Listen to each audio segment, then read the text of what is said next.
إن الحمد لله نحمده ونستعينه ونستغفره ونستهديه وأشهد أن لا إله إلا الله وحده لا شريك له وأن محمدا عبده ورسوله. يسأل سائل: ولماذا أكون وفيا؟ لماذا أسعى إلى أن أتصل بهذه الصفات؟ نقول له: يكفيك قول الله عز وجل: وأوفوا بعهدي أوفي بعهدكم. الله عز وجل يقول للناس: إذا أوفيتم بعهدكم مع الله عز وجل أن تطيعوه وتطيعوا أمره وتنتهوا عن نهيه سيوفي هو سبحانه وتعالى بعهده. وما هو عهد الله للناس؟ أن يدخلهم الجنة. فلو لم تعرف أن للوفاء فضلا إلا هذا والله لكفى. تكون وفيا تدخل الجنة. تكون وفيا لأن الوفاء هو دين تفعله فيرد إليك. فأنت حينما توفي إلى فلان يوفي هو إليك، توفي إلى ابني يوفي إلى ابني، توفي إلى أمي يوفي إلى أمك. فإذا الوفاء دين.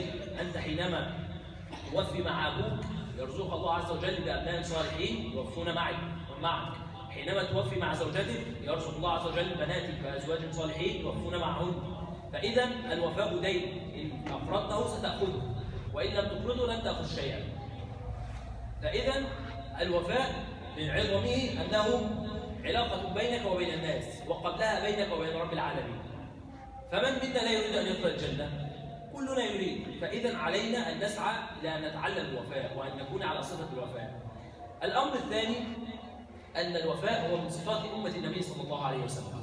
إذا أردنا أن نعرف أمة النبي صلى الله عليه وسلم من وسط الأمم سنعرف أنها أمة كانت وفية، وهذه من أعظم صفاتها. أما الآن ما نراه يعني شيء يحزن، تلاقي ناس شركاء وبيسرقوا بعض، تلاقي ناس تجار وبيخونوا بعض، تلاقي جيران وبيعملوا كذا، تلاقي كذا. فوالله ما هذه سنة النبي صلى الله عليه وسلم ولا بأخلاقه ولا بأخلاق أمته. تكون وفيا حتى تكون على خلق الصحابة وخلق التابعين وخلق العلماء والأئمة. يعني يقول أبو حنيفة: والله ما صليت ركعة لله عز وجل إلا ودعيت بأبي وأمي ومعلمي حماد. وفاء لمعلمه الذي علمه. أنت أيضا هل توفي لمن علمك سواء مهنتك أو صنعتك أو علمك أو كذا أو كذا؟ تذكر كم آخر مرة دعوت لمدرسك فيها إمتى؟ متى آخر مرة تذكرت هذا المدرس الذي كان له فضل عليك بأن علمك في المدرسة أو في الجامعة، أو صاحب الصنعة التي تفننت فيها، صاحب الورشة أو المتجر أو كذا أو كذا؟ متى آخر مرة ذكرت هذا الرجل ودعوت له؟ يحكي لنا عبد الله بن حنبل، الإمام أحمد بن حنبل يقول: ما جلس أبي في مجلس إلا وذكر الشافعي وأثنى عليه، حتى جئت في يوم قلت له: يا أبي لماذا تكثر من الثناء على الشافعي؟ قال: إنه كالشمس في الدنيا ولولاه لأظلمت أنا. أحمد بن حنبل يقول: لولا الشافعي لكنت أنا مظلم، كنت لا أعلم شيء. وأحمد هو من هو أحمد؟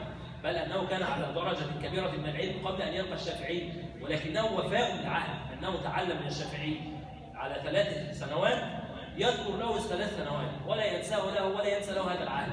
فإذا نعلم أنفسنا أننا حينما نكون أوفياء بالعهد نكون على خلق نبينا صلى الله عليه وسلم، نكون نطيع أمر ربنا عز وجل، نكون على خلق الصحابة، حتى أن صلى الله عليه وسلم الوفاء بالعهد حتى مع الكافر، فما بالك الوفاء بالعهد مع أخيك المسلم، مع زوجتك، مع أمك، مع أبيك.